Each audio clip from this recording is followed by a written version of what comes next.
Jangankan keburukan, melakukan kebaikan pun akan dihasut jika seseorang sudah menanam kebencian. Kira-kira seperti itulah yang dialami Ganjar Pranowo, Gubernur Jawa Tengah saat ini. Persoalannya sepele, dia membantu warganya untuk merenovasi rumah pakai Basnas.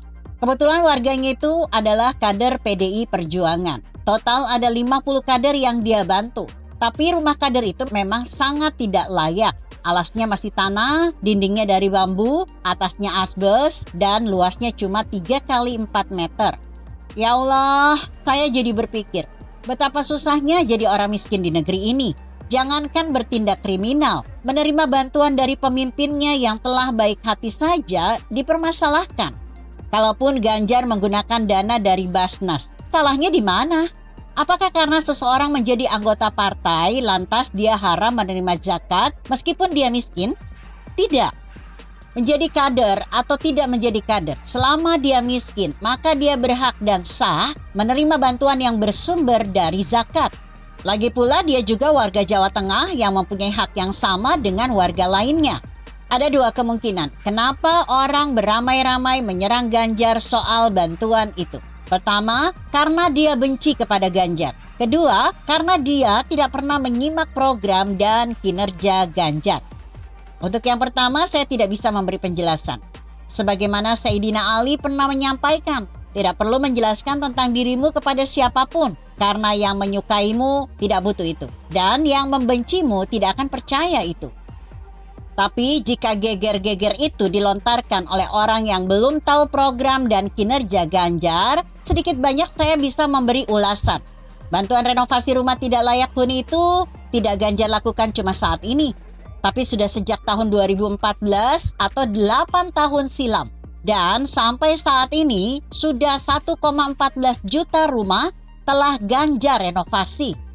Untuk penerima itu berasal dari keluarga miskin. Catat ya, 1,14 juta warga miskin telah diangkat derajatnya oleh Ganjar.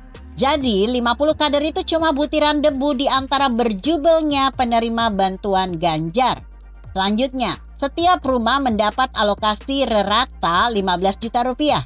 Maka sudah 17 triliun rupiah uang yang Ganjar alokasikan. Tapi karena APBD Jawa Tengah tidak sebesar DKI Jakarta yang mencapai 80 triliun rupiah, maka Ganjar mengoptimalkan pendanaan dari berbagai sumber. Dari APBN, dari CSR BUMN, dan perusahaan swasta sampai filantropis dan Basnas. Upaya tersebut nyatanya mampu mengentaskan kemiskinan secara signifikan di Jawa Tengah. Jadi bantuan Ganjar terhadap rumah tidak layak huni itu sudah dilakukan bertahun-tahun. Tidak cuma baru-baru ini. Dan program ini merupakan komitmen sekaligus keberpihakan Ganjar kepada rakyat yang derajatnya harus diangkat. Asal kita tahu saja, Basnas Jawa Tengah setiap tahun mengalami peningkatan penerimaan dana zakat. Tahun ini sampai bulan Oktober saja sudah menyamai capaian tahun lalu yang sebesar 57 miliar rupiah. Kenaikan penerimaan itu merupakan perjuangan Ganjar yang telah mengeluarkan surat edaran kepada seluruh ASN Pemprov Jawa Tengah. Bahkan dengan segala capaian dan programnya, Basnas Jawa Tengah selalu jadi percontohan nasional. Tolong tunjukkan pemimpin mana yang bisa menyamai capaian Ganjar itu. Tolong sebutkan. Jahat banget narasi yang dibangun untuk seseorang pemimpin yang telah berada di jalur yang benar ini.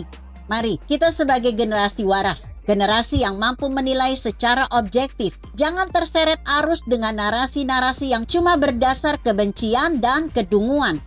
Jika orang berbuat baik saja kita dustakan, lantas orang seperti apa yang kita idamkan?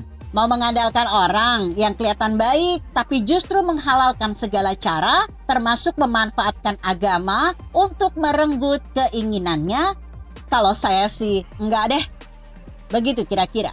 Artikel ini ditulis Sobar Harahap yang disadur dari Kompasiana.com dengan judul Jahatnya Kaum Dungu Negeri Ini. Orang miskin dijadikan pemuas nafsu politik kebencian mereka. Bagaimana menurut Anda? Jika Anda berpendapat lain, tuliskan komentar Anda di bawah ini. Saya Emma Karisma 90.